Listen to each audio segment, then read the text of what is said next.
2025년 대한민국 최고의 아티스트 아이유. 음원 차트 1위 매진된 콘서트 1000만 구독자. 하지만 지금의 이 순간이 그냥 주어진 건 아니었습니다. 바퀴벌레 나오는 단칸방, 20번이 넘는 오디션 낙방, 가짜 기획사 사기, 데뷔했지만 아무도 몰랐던 16살. 무대에서 들려오는 야유. 밥도 제대로 못 먹던 시절. 그렇다면 묻습니다. 어떻게 이 소녀는 이 모든 걸 이겨냈을까요? 어떻게 대한민국 최고의 아티스트가 되었을까요? 이것은 포기하지 않은 한 소녀의 이야기. 어둠 속에서도 빛을 잃지 않았던 이야기. 바로 아이유 20년의 기록입니다. 1993년 5월 16일 서울. 한 소녀가 태어났습니다. 이름은 이지은. 훗날 아이유라는 이름으로 불리게 될 그 소녀입니다. 하지만 그녀의 어린 시절은 결코 평탄하지 않았습니다. 부모님의 사업 실패, 하루아침에 무너진 가정, 빚더미에 앉은 가족은 뿔뿔이 흩어져야 했습니다. 어린 지은이는 부모님과 떨어져 할머니 손에 맡겨졌습니다. 그때 그녀의 나이 겨우 5살이었습니다. 할머니가 사시는 곳은 좁고 낡은 단칸방이었습니다. 벽지가 벗겨진 벽, 바퀴벌레가 기어다니는 방, 할머니, 사촌 동생들과 함께 다닥다닥 붙어 자야 했던 밤들. 전기세가 없어 촛불을 켜고 지낸 날도 있었습니다. 겨울에는 추위에 떨며 이불을 꼭 껴안고 잠들어야 했습니다. 그 시절 어린 지은이가 가장 행복했던 순간이 있었습니다. 할머니가 끓여주신 된장찌개 한 그릇을 받아들 때였습니다. 따뜻한 밥 한 공기와 된장찌개. 그것이 그녀에게는 세상에서 가장 맛있는 음식이었습니다. 할머니는 가난했지만 손녀를 무척 아꼈습니다. 우리 지은이는 커서 꼭 훌륭한 사람이 될 거야. 할머니의 따뜻한 손길과 믿음이 어린 지은이에게는 유일한 위로였습니다. 그런데 이 소녀에게는 하나의 꿈이 있었습니다. 노래하는 것을 무척 좋아했던 지은이. TV에 나오는 가수들을 보며 눈을 반짝였습니다. 나도 저렇게 노래하고 싶어. 나도 저 무대에 서고 싶어. 하지만 현실은 녹록지 않았습니다. 초등학교 5학년 때부터 오디션을 보기 시작했습니다. 하지만 오디션장까지 가는 차비조차 부담스러웠습니다. 용기를 내어 오디션을 봐도 결과는 번번이 탈락이었습니다. 1번, 2번, 10번, 20번, 20번이 넘게 오디션에 떨어졌습니다. 더 끔찍한 일도 있었습니다. 가짜 기획사에 속아 사기를 당한 것입니다. 너는 재능이 있어. 우리가 키워줄게. 달콤한 말에 속아 돈까지 빼앗겼습니다. 얼마나 많은 눈물을 흘렸을까요? 얼마나 많은 좌절을 겪었을까요?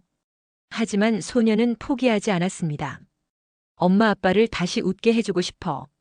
할머니께 좋은 집을 사드리고 싶어. 우리 가족이 다시 함께 살 수 있게 하고 싶어. 그 간절한 마음 하나로 소녀는 계속 앞으로 나아갔습니다. 그리고 드디어 2007년 중학교 1학년이었던 지은이에게 기회가 찾아왔습니다. 로엔 엔터테인먼트, 지금의 카카오 엔터테인먼트와 연습생 계약을 맺은 것입니다. 1년간의 연습생 생활. 노래, 춤, 연기 모든 것을 배워야 했습니다. 다른 연습생들보다 늦게 시작했기에 더 열심히 해야 했습니다. 밤늦게까지 연습실에 남아 노래를 불렀습니다. 목이 쉬도록 다리가 풀리도록 연습했습니다. 그리고 마침내 2008년 9월 18일 15살의 나이로 미아라는 곡으로 세상에 나왔습니다. 하지만 이것은 시작에 불과했습니다. 데뷔했다고 해서 모든 것이 해결된 것은 아니었습니다. 진짜 고난은 지금부터였습니다. 2008년 9월 18일 15살 이지은은 미아라는 곡으로 데뷔했습니다. 미아. 길을 잃은 아이라는 뜻입니다. 노래 제목처럼 그녀는 정말로 길을 잃은 아이처럼 방황해야 했습니다. 데뷔 무대는 초라했습니다. 작은 음악방송 무대. 객석은 텅 비어 있었습니다. 뛰어난 가창력에도 불구하고 대중들의 반응은 싸늘했습니다. 음원 차트에도 오르지 못했습니다. 아무도 이지은이라는 이름을, 아이유라는 이름을 알아주지 않았습니다. 데뷔했지만 여전히 무명이었습니다. 라디오 방송에 출연했습니다.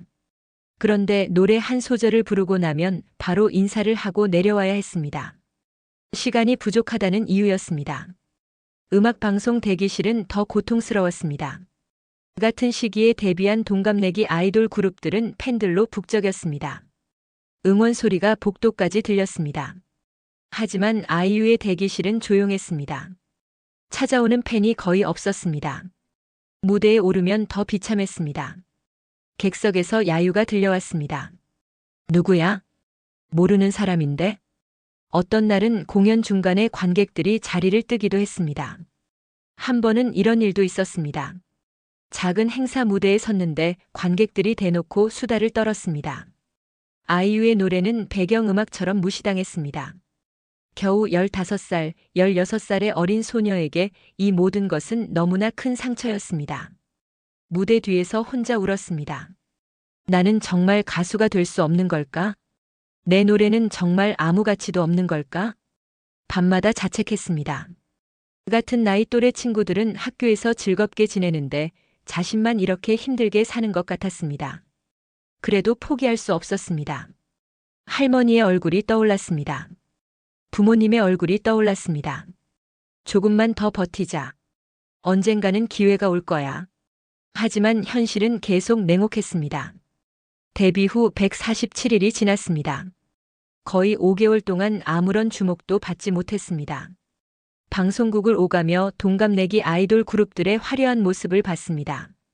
그들은 팬들에게 둘러싸여 환호를 받았습니다. 자신은 복도 한편에서 그 모습을 지켜봐야 했습니다. 불안했습니다. 나만 뒤처지는 건 아닐까? 나는 영영 빛을 볼 수 없는 건 아닐까? 경제적으로도 여전히 힘들었습니다.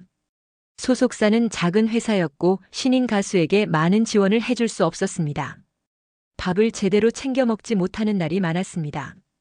스케줄을 소화하느라 식사를 거르기 일쑤였습니다. 그런 아이유를 보다 못한 매니저가 도시락을 챙겨주기 시작했습니다. 지은아, 이거라도 먹어. 따뜻한 도시락 하나가 그녀에게는 큰 위로였습니다. 매니저의 작은 관심이 눈물겹도록 고마웠습니다. 연습실에서도 혼자 남아 연습했습니다. 더 잘해야 해. 더 노력해야 해. 목이 쉬어도 노래를 불렀습니다. 다리가 아파도 춤을 췄습니다. 그렇게 2009년이 지나갔습니다. 데뷔 1년이 넘었지만 여전히 무명이었습니다. 소속사에서도 걱정하기 시작했습니다. 이대로는 안 되겠다. 뭔가 돌파구가 필요하다. 아이유 본인도 알고 있었습니다. 이대로 계속 가다가는 정말 사라질 수도 있다는 것을. 그래서 더 절박하게 노력했습니다. 작곡가들을 직접 찾아가 자신의 목소리를 들려줬습니다. 저에게 기회를 주세요. 저는 정말 잘할 수 있습니다. 그리고 2009년 말 작은 희망이 보이기 시작했습니다. 미련한 사랑 있잖아라는 곡들이 조금씩 주목받기 시작했습니다. 아직 데이트는 아니었지만 사람들이 조금씩 알아보기 시작했습니다. 아, 그 노래 부른 가수? 목소리 좋더라. 작은 반응이었지만 아이유에게는 큰 희망이었습니다. 그리고 드디어 2010년. 그녀의 인생을 바꿀 노래가 찾아왔습니다. 무명에서 벗어날 수 있는 기회. 2년간의 고통을 끝낼 수 있는 기회. 그 노래의 이름은 바로 좋은 날이었습니다. 2010년 1월. 아이유는 새로운 곡을 받았습니다. 곡 제목은 잔소리. 경쾌하고 귀여운 멜로디의 노래였습니다. 이 곡으로 조금씩 주목받기 시작했습니다. 음원 차트 20위권에 진입했습니다. 처음으로 음악방송에서 순위권에 이름을 올렸습니다. 작은 성공이었지만 아이유에게는 큰 의미였습니다. 나도 할 수 있구나. 사람들이 내 노래를 듣기 시작했구나. 그리고 그해 12월. 아이유의 인생을 바꿀 노래가 발표됩니다. 좋은 날. 첫 소절부터 달랐습니다. 맑고 청량한 아이유의 목소리가 사람들의 귀를 사로잡았습니다. 그런데 이 노래에는 특별한 무기가 있었습니다. 바로 3단 고음. 노래 하이라이트 부분에서 아이유는 3번 연속으로 고음을 올렸습니다. 오늘 같은 날이면 이 3단 고음은 엄청난 화제가 되었습니다. 어떻게 저렇게 깨끗하게 고음을 낼 수 있지? 진짜 라이브야? 온라인 커뮤니티에서 폭발적인 반응이 일었습니다. 사람들은 아이유의 라이브 영상을 찾아보기 시작했습니다. 그리고 확인했습니다. 립싱크가 아니라 진짜 라이브였다는 것을, CD를 삼킨 것처럼 완벽한 라이브였다는 것을. 좋은 날은 음원 차트 1위를 차지했습니다. 그것도 단 하루 만에 1위를 한 것으로 끝이 아니었습니다. 일주일, 한 달, 두 달, 무려 5주 연속 1위를 지켰습니다. 거리 어디를 가도 좋은 날이 흘러나왔습니다. 카페에서도 상점에서도 길거리에서도 아이유는 하루아침에 스타가 되었습니다. 음악방송 1위, 각종 시상식에서 신인상, 인기상을 휩쓸었습니다. 무엇보다 기뻤던 것은 팬들이 생겼다는 것입니다. 음악방송 대기실에 팬들이 찾아왔습니다. 공항에 나가면 팬들이 기다렸습니다. 2년 전 텅 빈 객석에서 노래했던 그 소녀, 야유를 들으며 울었던 그 소녀, 이제는 환호를 받는 가수가 되었습니다. 국민 여동생이라는 별명이 붙었습니다. 청순하고 밝은 이미지로 남녀노소 모두에게 사랑받았습니다. CF 광고 제의가 쏟아졌습니다. 드라마 OST 제의도 들어왔습니다. 하지만 아이유는 교만하지 않았습니다. 한 인터뷰에서 이렇게 말했습니다. 147일간의 무명 시절을 잊지 않겠습니다. 그때의 마음을 간직하고 싶습니다. 저를 사랑해주시는 팬분들께 늘 감사하겠습니다. 성공했지만 겸손했습니다. 유명해졌지만 초심을 잃지 않았습니다. 그리고 더 열심히 노력했습니다. 이제 시작일 뿐이야. 더 좋은 노래로 보답해야 해. 2011년 아이유는 다시 한번 음원 차트를 휩쓸었습니다. 너랑 나라는 곡으로 또다시 1위를 차지했습니다. 이제 아이유는 단순한 신인 가수가 아니었습니다. 대한민국을 대표하는 솔로 여자 가수가 되었습니다. 바퀴벌레 나오는 단칸방에서 시작했던 소녀. 20번이 넘게 오디션에 떨어졌던 소녀. 147일간 야유를 받았던 소녀. 그 소녀는 이제 대한민국이 사랑하는 가수가 되었습니다.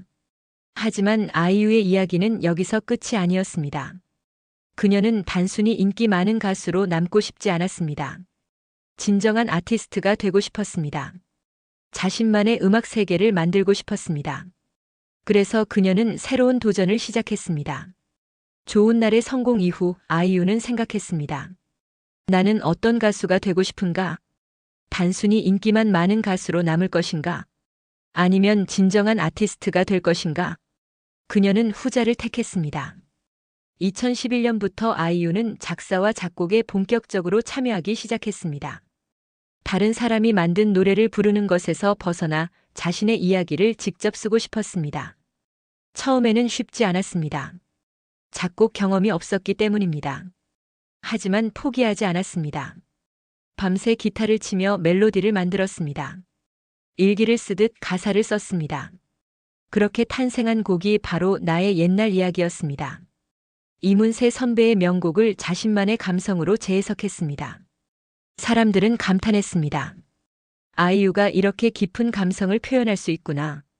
2013년 금요일에 만나요를 발표했습니다. 발랄하고 귀여운 곡이었지만 아이유 본인이 직접 작사에 참여했습니다. 그리고 2014년 나의 옛날 이야기 앨범을 발표하며 본격적으로 자작곡 시대를 열었습니다. 2015년에는 마음이라는 곡을 발표했습니다.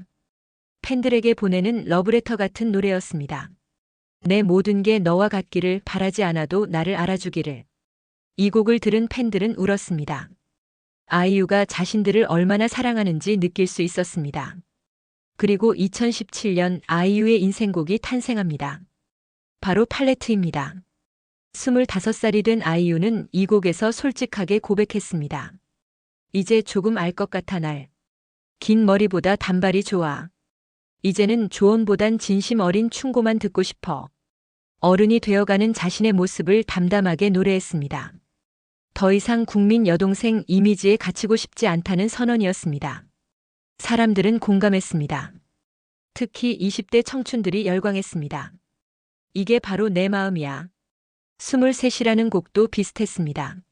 난 아직도 모르겠어. 어쩌면 좋을지, 23 나는 뭘 하고 싶은지. 방황하고 고민하는 20대의 솔직한 심정을 노래했습니다. 이렇게 아이유는 단순한 가수에서 벗어나 자신만의 음악 세계를 구축해 나갔습니다. 그리고 놀라운 일이 일어났습니다. 아이유의 음악은 세대를 가리지 않고 모두에게 사랑받기 시작한 것입니다. 10대 청소년들은 반편지와 BLUEMING를 들으며 설렘을 느꼈습니다. 풋풋한 사랑 이야기와 청춘의 감성이 그들의 마음을 울렸습니다. 20대 청년들은 팔레트와 셀러브리티를 들으며 위로받았습니다. 자아를 찾아가는 과정, 자신의 가치를 깨닫는 과정이 노래 속에 담겨 있었습니다. 30대와 40대는 무릎과 이름에게를 들으며 눈물 흘렸습니다. 모두 잠드는 고요한 밤에 그때처럼 엄마 품에 잠들고 싶어. 지친 일상 속에서 느끼는 외로움과 향수가 가사에 고스란히 담겨 있었습니다. 50대 이상 어르신들은 나의 옛날 이야기와 마음을 들으며 옛 추억을 떠올렸습니다. 잔잔하고 서정적인 멜로디가 그들의 마음을 어루만졌습니다. 이것이 바로 아이유만의 특별함이었습니다. 나이와 세대를 초월해서 모든 사람의 마음에 닿는 음악. 어떻게 이것이 가능했을까요? 첫째, 진정성이었습니다. 아이유는 거짓 없이 자신의 이야기를 노래했습니다. 자신이 겪은 감정, 자신이 느낀 고민을 솔직하게 담았습니다. 둘째, 공감이었습니다. 아이유의 경험은 특별했지만 그 속의 감정은 보편적이었습니다. 외로움, 사랑, 성장, 방황. 누구나 겪는 감정들을 섬세하게 표현했습니다. 셋째, 끊임없는 진화였습니다. 아이유는 한 장르에 머물지 않았습니다. 발라드, 댄스, 어쿠스틱, 록, 재즈. 다양한 음악을 시도하며 자신의 스펙트럼을 넓혀갔습니다. 2019년에는 블루밍으로 경쾌하고 발랄한 매력을 보여줬습니다.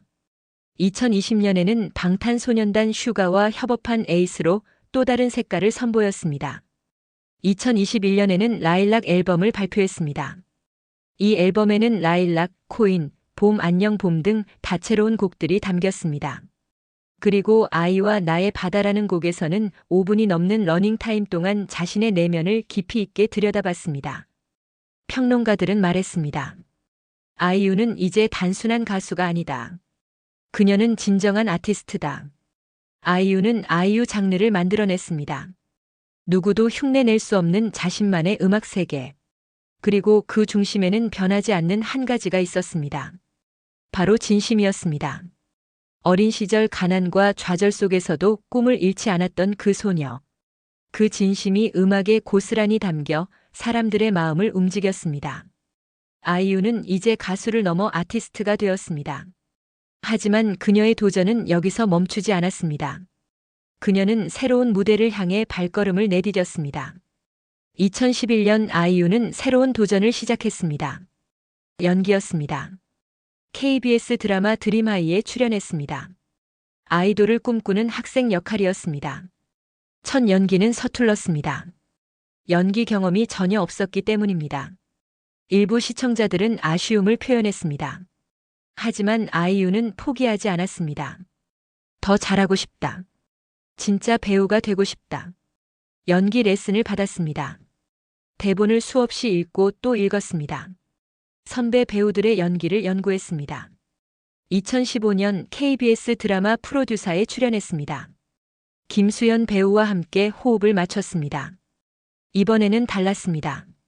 톱스타 가수 신디 역할을 자연스럽게 소화했습니다.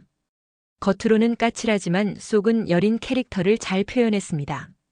그리고 이 드라마에서 직접 부른 마음이라는 곡은 큰 사랑을 받았습니다. 가수 아이유와 배우 이지은이 만나 시너지를 냈습니다. 2018년 결정적인 작품이 나왔습니다. TVN 드라마 나의 아저씨였습니다. 이선균 배우와 함께 주연을 맡았습니다. 삶의 무게를 견디는 21살 청년 지안 역할이었습니다. 이 역할은 쉽지 않았습니다. 밝고 긍정적인 이미지의 아이유와는 정반대의 캐릭터였습니다. 가난하고 외롭고 상처받은 청년. 하루하루를 버티며 살아가는 인물. 아이유는 자신의 어린 시절을 떠올렸습니다. 단칸방에서 지냈던 그 시절. 가난하고 외로웠던 그 감정들. 그 기억을 연기에 담아냈습니다. 결과는 놀라웠습니다. 시청자들은 충격을 받았습니다. 이게 정말 아이유가 맞나? 연기를 이렇게 잘할 줄 몰랐다. 눈빛 하나, 표정 하나에 깊은 감정이 담겨 있었습니다. 대사 없이도 감정을 전달했습니다. 평론가들도 극찬했습니다. 배우 이지은의 탄생을 목격했다. 백상예술대상에서 여자 최우수 연기상 후보에 올랐습니다. 신인도 아닌 사람이 주연상 후보에 오른 것입니다. 2019년 TVN 드라마 호텔 델루나에 출연했습니다. 여진구 배우와 호흡을 맞췄습니다. 이번에는 화려하고 도도한 호텔 사장 장만월 역할이었습니다. 천년을 산 귀신이지만 가슴 아픈 사연을 간직한 캐릭터였습니다. 매회 바뀌는 화려한 패션으로 화제가 되었습니다. 카리스마 넘치는 연기로 시청자들을 사로잡았습니다. 시청률 10%를 넘으며 대성공을 거뒀습니다. 해외에서도 큰 인기를 얻었습니다. 아이유는 이제 확실한 배우가 되었습니다. 2024년 넷플릭스 드라마 폭삭 소가수다를 촬영했습니다. 박보검 배우와 함께 주연을 맡았습니다. 제주도를 배경으로 한 아름다운 러브스토리였습니다. 학비를 벌기 위해 일하는 당찬 소녀 애순 역할이었습니다. 방영 전부터 큰 기대를 모았습니다. 제주도 방언을 연습하고 캐릭터를 깊이 있게 분석했습니다. 아이유는 가수로서의 감성을 연기에 녹여냈습니다. 노래할 때처럼 캐릭터의 감정선을 섬세하게 표현했습니다. 그래서 그녀의 연기에는 특별한 울림이 있었습니다. 가수 아이유가 쌓아온 감성이 배우 이지은의 연기에 깊이를 더했습니다. 드라마 OST에 직접 참여하기도 했습니다. 밤 산책이라는 곡으로 드라마의 감성을 더했습니다. 이제 사람들은 말했습니다. 아이유는 가수인가 배우인가? 대답은 간단했습니다. 둘 다입니다. 그녀는 아티스트입니다. 가수로서 최고의 자리에 올랐지만 거기에 안주하지 않았습니다. 배우로서도 끊임없이 도전하고 성장했습니다. 그 중심에는 변함없는 열정이 있었습니다. 더 나은 작품을 만들고 싶다는 간절함이 있었습니다. 그리고 무엇보다 팬들에게 좋은 모습을 보여주고 싶다는 마음이 있었습니다. 2025년 바퀴벌레 나오는 단칸방에서 시작했던 소녀는 이제 대한민국 최고의 아티스트가 되었습니다. 20번이 넘게 오디션에 떨어졌던 소녀. 가짜 기획사에 속아 사기를 당했던 소녀. 147일간 야유를 받았던 소녀. 그 소녀는 포기하지 않았습니다. 2년간의 무명을 견뎌냈습니다. 좋은 날로 국민 여동생이 되었습니다. 자신만의 음악 세계를 만들어 아티스트로 성장했습니다. 배우로서도 인정받았습니다. 그리고 지금 천만 팬들의 사랑을 받는 아티스트가 되었습니다. 하지만 가장 중요한 것은 성공이 아니었습니다. 가장 중요한 것은 그 과정이었습니다. 어둠 속에서도 빛을 잃지 않았다는 것, 좌절 속에서도 꿈을 놓지 않았다는 것, 가난 속에서도 희망을 버리지 않았다는 것. 아이유는 한 인터뷰에서 이렇게 말했습니다. 제가 특별해서가 아닙니다. 저도 평범한 사람입니다. 다만 포기하지 않았을 뿐입니다. 그렇습니다. 아이유도 우리와 같은 평범한 사람이었습니다. 차이가 있다면 단 하나. 그녀는 포기하지 않았다는 것입니다. 넘어져도 다시 일어났습니다. 실패해도 다시 도전했습니다. 어두워도 계속 걸어갔습니다. 그래서 그녀는 빛을 찾았습니다. 그래서 그녀는 별이 되었습니다. 셀러브리티라는 노래에서 아이유는 이렇게 노래합니다. 잊지마, 넌 흐린 어둠 속에 그려진 가장 선명한 별. 그러니 고개 들어. 이 말은 단순히 노랫말이 아닙니다. 아이유가 자신의 인생으로 증명한 진실입니다. 당신도 별이 될 수 있습니다. 지금 어둠 속에 있다면 포기하지 마세요. 지금 좌절하고 있다면 다시 일어서세요. 지금 힘들다면 조금만 더 버티세요. 당신의 좋은 날은 반드시 옵니다. 아이유의 20년이 증명합니다. 어둠 끝에는 반드시 빛이 있다는 것을, 포기하지 않는 자는 결국 빛을 찾는다는 것을. 당신도 이미 별입니다. 단지 아직 빛나지 않고 있을 뿐입니다. 포기하지 마세요. 당신의 시간은 반드시 옵니다. 이것이 아이유 20년이 우리에게 전하는 메시지입니다.